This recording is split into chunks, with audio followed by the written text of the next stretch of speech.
Hi friend, आपका स्वागत है आपके अपने YouTube channel GK technical study पे। तो आज मैं आपको बताऊंगा बौद्ध धर्म पार्ट 2 के बारे में।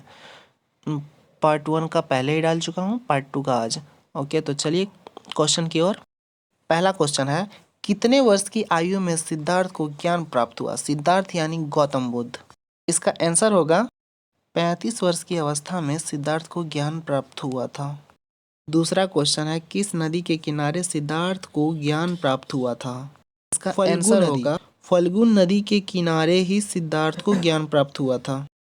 तीसरा क्वेश्चन है, किस वृक्ष के नीचे सिद्धार्थ को ज्ञान प्राप्त हुआ था?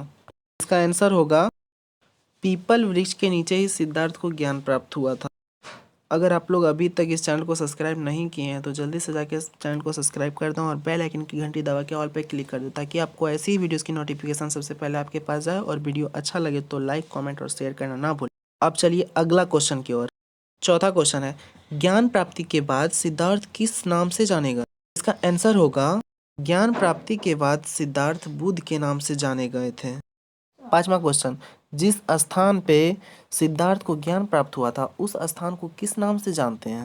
इसका आंसर होगा सिद्धार्थ को जिस स्थान पे ज्ञान प्राप्त हुआ था उस स्थान को बोध गया के नाम से जानते हैं। छठा क्वेश्चन है, बुद्ध ने अपना प्रथम उपदेश कहाँ दिया?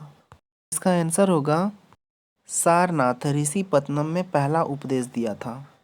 सातवां क्वेश्चन, धर्म चक्र प्रवर्तन किस ग्रंथों में कहा जाता है? इसका आंसर होगा बौद्ध ग्रंथों। धर्म चक्र प्रवर्तन बौद्ध ग्रंथों में ही कहा जाता है। आठवां क्वेश्चन है, बुद्ध ने अपना उपदेश किस भाषा में दिए? इसका आंसर होगा बुद्ध ने अपना उपदेश पाली भाषा में दिए। नौवां क्वेश्चन, बुद्ध ने अपने उपदेश किस किस राज्यों में दिए? इसका आंसर होगा बुद्ध ने अपने उपदेश किस किस राज्यों में दिए? तो पहला है कौशल, दूसरा है वैशाली, तीसरा है कौशाम्बी। वह अन्य राज्यों में दिए थे।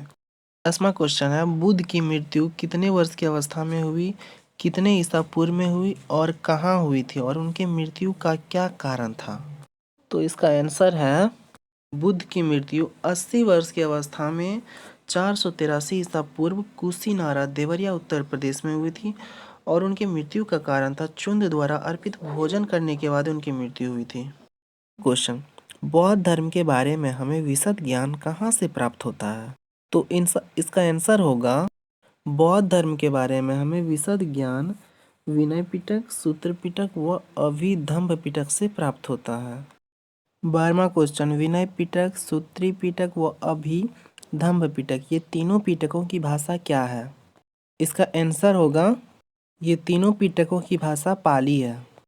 13वां क्वेश्चन, पाली त्रिपिटकों को पहली शताब्दी ईसा पूर्व में किसकी देखरेख में पहली बार लिपिबद्ध किया गया? इसका आंसर होगा श्रीलंका के शासक वटगामिनी की देखरेख में पहली बार लिपिबद्ध किया गया। 14वां क्वेश्चन, सूत्र पिटक के कितने निकाय हैं और कौन कौन? इसका आंसर होगा सूत्र पिटक के 5 निकाय हैं। पहला है दिग्ग, दूसरा है मध्यम, तीसरा है संयुक्त और चौथा है अंगुत्तर और 5वां है खुद्दक। 15वां क्वेश्चन, तृष्णा को क्षीण हो जाने की अवस्था को ही बुद्ध ने क्या कहा है? आंसर होगा तृष्णा को क्षीण हो जाने की अवस्था को ही बुद्ध ने निर्वाण कहा है। 16वां क्वेश्चन, विश्व दुखों से भरा है का सिद्धांत बुद्ध ने कहाँ से लिया? विश्व दुखों से भरा है का सिद्धांत बुद्ध ने उपनिषद से लिया। 17वां क्वेश्चन, बुद्ध के अनुयायी कितने भागों में विभाजित थे? बुद्ध के अनुयायी 2 भागों में विभाजित थे। पहला है भिक्षुक, दूसरा है उपासक। 18वां क्वेश्चन है, बौद्ध धर्म के प्रचार के लिए जिन्होंने संन्यास ग्रहण किया उन्हें क्या कहा गया? इसका आंसर होगा बौद्ध धर्म के प्रचार के लिए जिन्होंने संन्यास ग्रहण किया उसे भिक्षुक कहा गया। 19वां क्वेश्चन, गृहस्थ जीवन व्यतीत करते हुए बौद्ध धर्म अपनाने वाले को क्या कहा गया? इसका आंसर होगा गृहस्थ जीवन व्यतीत करते हुए बौद्ध धर्म अपनाने वाले को उपासक कहा गया। 20वां क्वेश्चन है, बौद्ध संघ में सम्मिलित होने के लिए न्यूनतम आयु सीमा कितनी थी? इसका आंसर होगा बौद्ध संघ में सम्मिलित होने के लिए न्यूनतम आयु सीमा 15 वर्ष थी।